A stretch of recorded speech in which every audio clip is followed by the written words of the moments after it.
Hello everyone and welcome. So for today, what I'm going to be showing you is how I convert this 2D painted scene in Photoshop into a sort of 3D diorama-style Unity scene. Just something that we can kind of walk around in and interact and see all the things lively and moving around. So the first thing to get started here, I'm going to take the Photoshop file and kind of separate everything out. I'm going to bring all the different layers to different parts of the scene and just get rid of the things that I won't need. It's really all I'm interested in here is the props. So any of the bigger gradients or things that I can recreate easily in Unity, I'm just going to get rid of. Just kind of organize things a little bit here.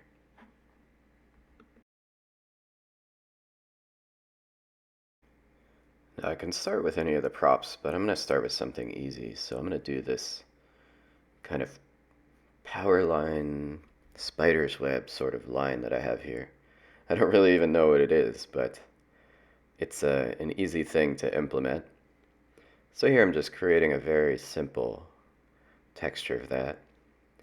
I bring it into Unity as a line renderer.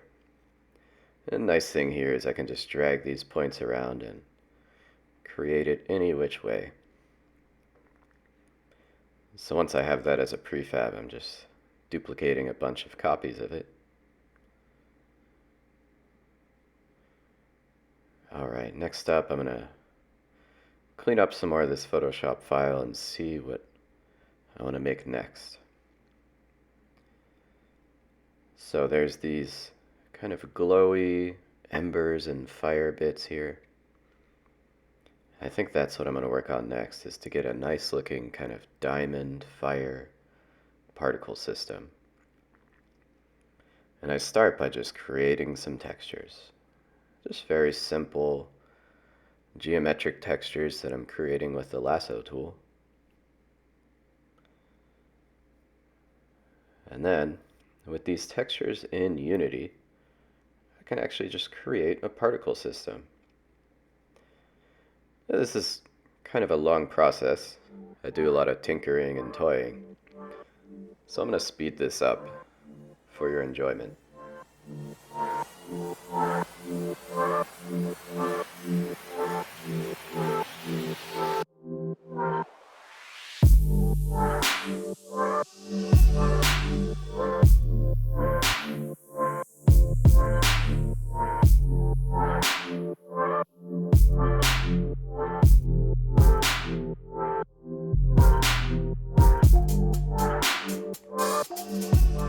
And now I have these kind of embery fires coming out of the ground, and I want them to look more like they're intersecting with the ground. So I'm just going to erase softly the bottom half here. And then you'll see when I bring this new texture in that all the particles kind of look more like they're just coming out of the ground here.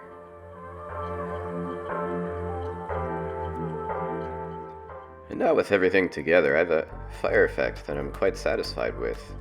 Almost like it exploded out and there's chunks of it burning on the ground. Next I'm going to work on these sort of little ember pieces that float up in the air and dance around.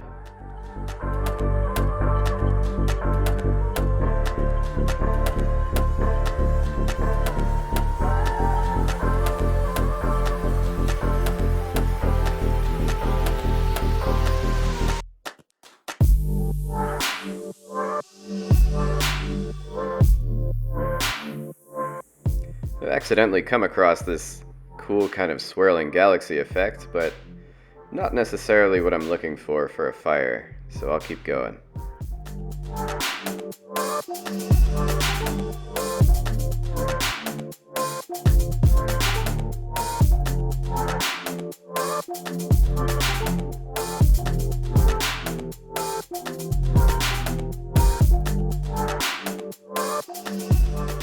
And after a whole lot of tinkering, I've finally arrived at this effect, which I really like how it looks. So I can call this part done and move on to the next one. Now what I'm going to do next here is bring this car into Unity. Now the nice thing about the way I've painted this is everything is in its own layer. So all I need to do is just drag these layers into a file. I'm going to make sure that they don't overlap so that they're kind of easy to cut apart once they're in Unity. And then in a matter of minutes, I'm able to bring this right into the engine. What I'm doing here is just creating separate sprites for each of these shapes, because they are in one image, but I want to be able to move them separately. Now you can get the settings in Unity so that everything sorts automatically. So everything here is sorting based on the depth, or the z-axis.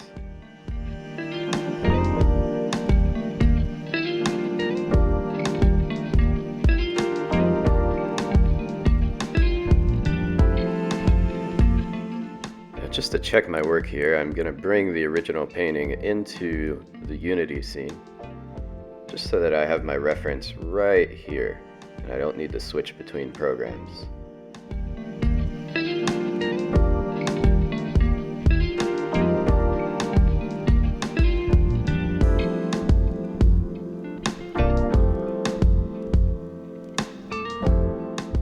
Next up, I'm going to create some of the ground texture here.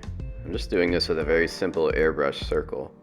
And then I bring this into Unity and just set the right color, and then have a nice little glow here for the car. Bonus is I can use this circle again and again for other things.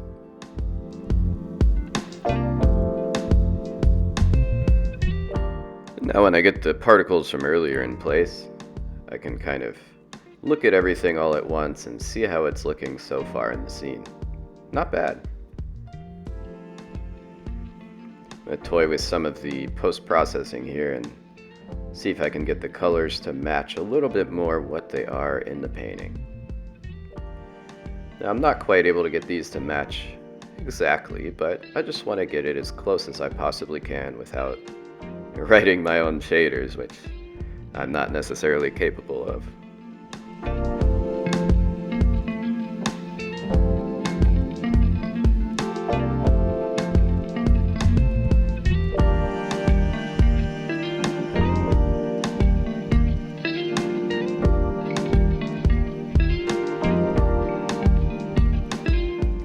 Et voila. Next up, I'm just going to make my life a little easier by creating a kind of random mossy texture with some of these circles, so that I can duplicate fewer textures when I'm creating the ground. Just going to change this texture from my big circle to my group of circles here. And then I just recolor and duplicate, duplicate, duplicate.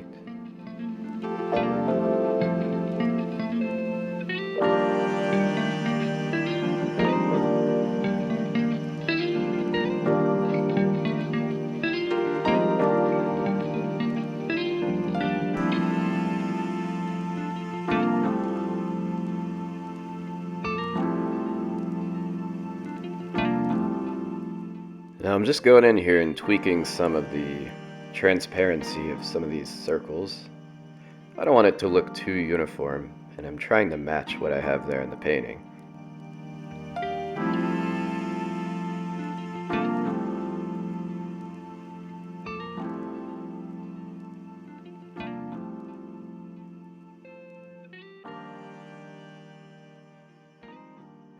Next up, I want to get this sort of utility telephone pole better looking.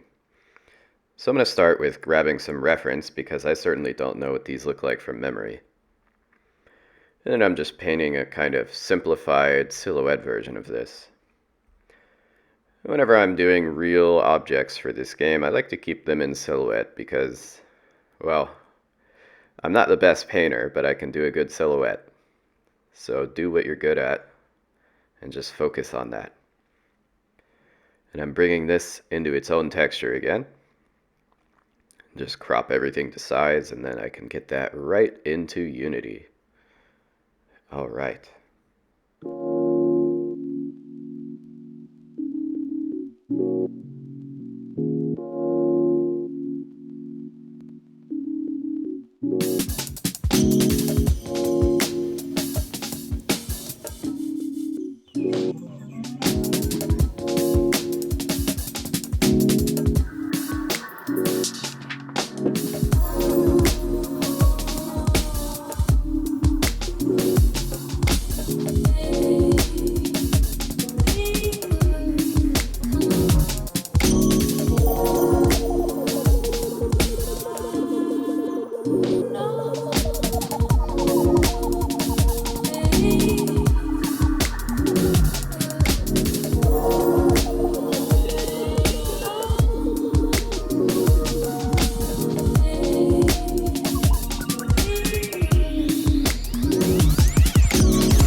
Now I'm going to create a second post-processing here.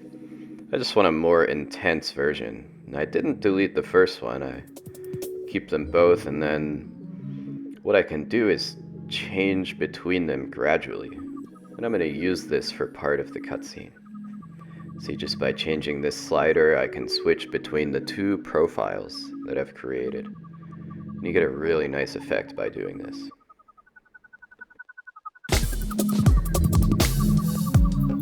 Next up, I'm creating the textures for some of these like pill hills that you see in the painting.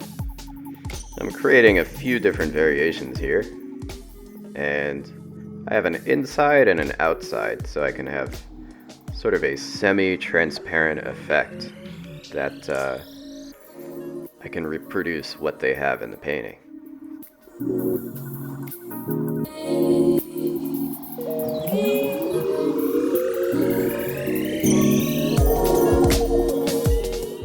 I want to point out here that even though there's a lot of copies of these, they're all referencing the same few prefabs. This is really important because later, if you want to go back and make a change, all you have to do is change the prefab and all of the copies will automatically update.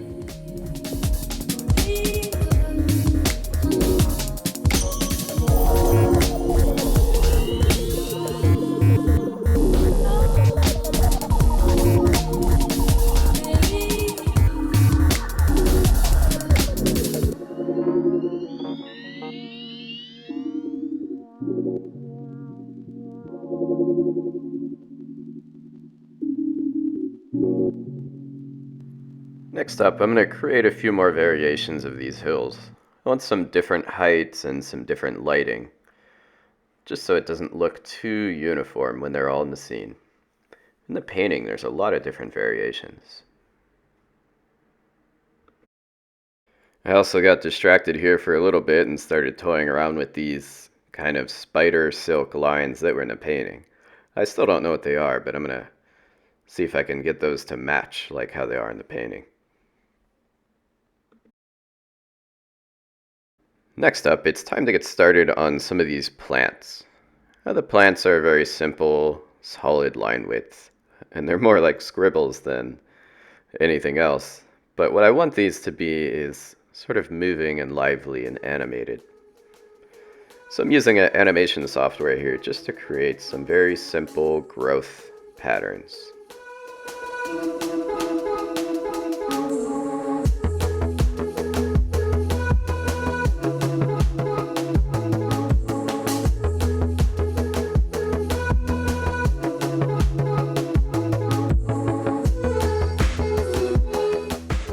Next, I'm creating a simple script here that'll just play these images one after another, creating the animation in Unity. Now, using a tool from the asset store, what I'm doing is just painting all these little plants onto the ground.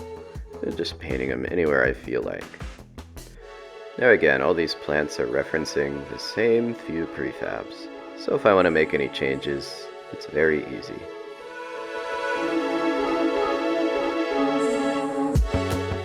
Now we can watch them all grow at once. It's subtle, but it's a nice effect.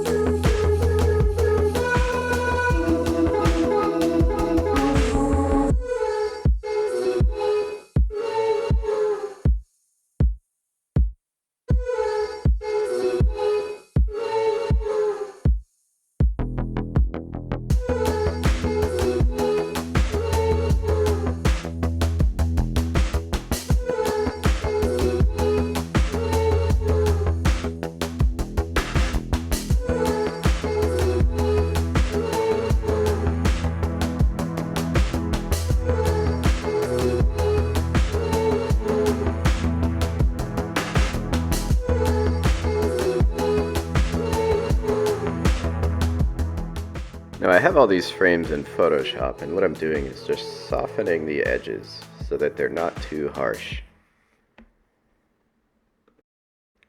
And now things are really starting to come together in this scene. Next up, I want to move on to some of these little creatures and bring some life into them. These guys are kind of inspired by the Koroks or the little Miyazaki guys from Mononoke. I just think they're such a nice motif, and they're very expressive. So I'm going to bring these back into the animation software and just give them a few frames and get them moving around.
There we have all the little spirit guys in the scene now.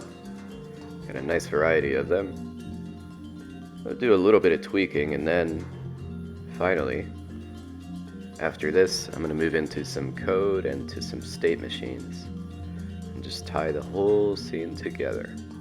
Then we'll see how it looks after that.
And thank you so much for watching this. I hope it was a relaxing and enjoyable experience for you. Maybe give you a little insight into behind the scenes for how games are made. Take care. Have a wonderful day.